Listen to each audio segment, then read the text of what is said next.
All right, I want you to think about a time that you've ever felt like an outcast. Because I know I have many times, and I'm pretty sure at one point or another we all have. You're fired because you're gay. You're not allowed to live here because you're a lesbian. And you can't use the restroom here are all legal. That's right. There are 0 federal or state protections in Ohio for lesbian, gay, bisexual, and transgender citizens. And as a gay man, I've been teased, made fun of, and called names. But I didn't know that it was perfectly legal to discriminate. And what I think is equally as shocking is that 92% of all LGBT youth have heard negative messages about being LGBT. That 1 out of every 25 workplace discrimination complaints come from an LGBT person. And that 42% of our LGBT youth, almost half, believe their communities are not accepting of them. And now let me make these examples real for you. My fiance, Alex, was incessantly bullied in school.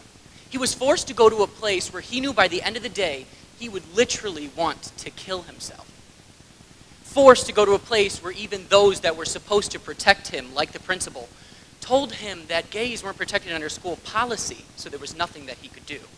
And at 14, Alex was rushed to the hospital because he tried to commit suicide. Or my friend Aiden, who is transgender, who became his authentic self as a man in high school, went on a school trip only to become violently ill while running to the restroom and physically restrained by one of the monitors. And now let me make this real for everybody. Let's say you're going to rent your apartment or a house, and you walk up and they say to you, I'm sorry, I don't rent to anybody with brown hair. And it happens again and again and again, you get denied. Wouldn't you feel like something's wrong with you? And we wonder why our youth doesn't believe their communities are accepting. We wonder why people don't feel safe. They're not protected by their school districts, and more importantly, we're not protected by the government. What kind of ethics are these? And the part that I couldn't get over is, as a gay man, I knew none of this. I just thought, hey, it's 2016, it must be illegal to discriminate at the time. But I was wrong, and I knew that I had to do something.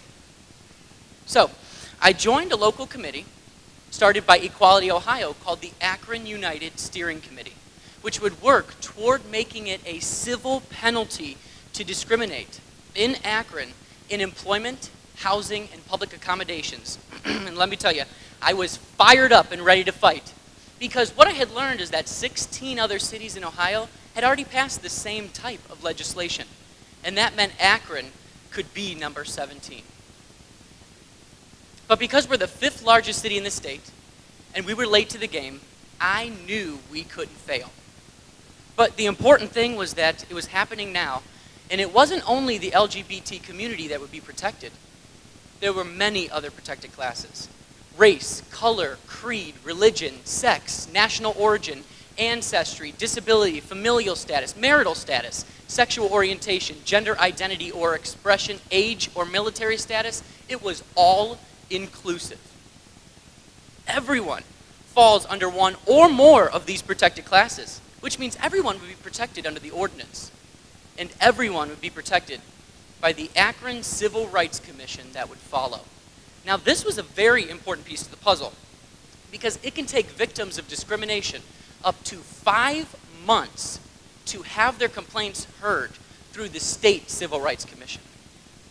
Having this Civil Rights Commission right at home in Akron meant no more waiting.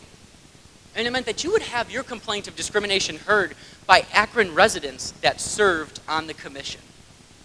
And so, in order to navigate ourselves through this difficult journey, we met regularly. We wrote letters to faith and business leaders. We met with city council people in support of the ordinance. We worked directly with Akron's law department, asking frequent questions about what the legislation would look like and how complaints of discrimination would be processed. And there were days when we thought that this wouldn't pass, but we trudged on. And after almost 6 months, when the legislation was finally ready to be presented to council, we showed up to the initial committee meeting, and we geared up with speeches and personal experiences of hardship and discrimination. so that we could let council know just how important the passing of this would be. And one by one, we spoke to council, myself included. And the entire time I kept thinking, maybe it won't pass, maybe it won't pass. But when it came time for council to vote in the ordinance, one by one, they all voted to pass it. We had won. The ordinance had passed through council with a unanimous vote, which was a huge victory. We were so ecstatic that all the hard work that we had put into this had finally paid off. That not only is it a civil penalty to discriminate in Akron, we have the Akron Civil Rights Commission to handle all complaints of discrimination right here at home. And now, imagine for a second that you're my fiance Alex, or my friend Aiden, or a lesbian couple with kids that can't rent a house. How would you have felt that night? Relieved? Because I know I did, but we are so far from finished though. I mean, isn't it time that we stand up and fight for what we believe? Isn't it time that we stop sitting around and waiting for someone else to do the same throughout the state of Ohio or the federal government of the United States? It is time that we stand up, because like I've experienced, when you do, anything is possible. But I think the greatest thing that I've seen since March 27th, when Akron City Council unanimously passed the ordinance, is that our lights shine just a little brighter, knowing that at least in Akron, we're finally all protected.